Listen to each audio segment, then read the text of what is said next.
Баршаңызға сәлем.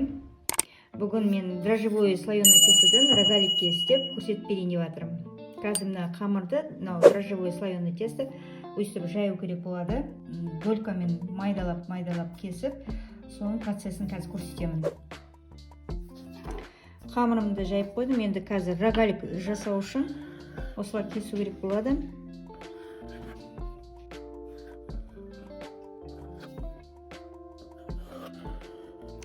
Кішкентайлау рогаликтер жасаймыз.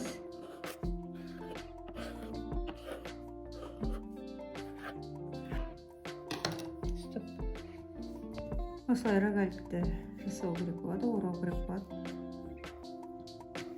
Песокқа аунатып салсақ та болады. Аунатпаса да салсаңыз да болады.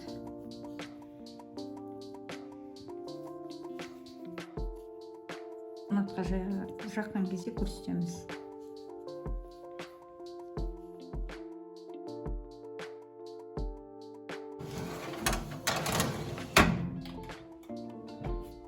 Рогаликті алдым. Енді мына қорбатыстар осындай болып пісу керек.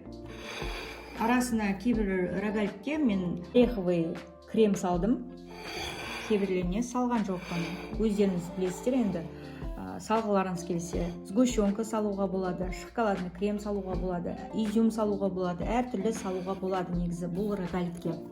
Осы рецепт бойынша жасап көріңіздер. Осы слоеный тестоның негізі видеосы өткен видеода түсіріп қойғанмын.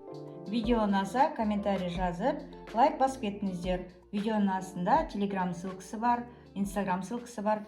Тіркеліп кетіңіздер. Келесі кездескенше.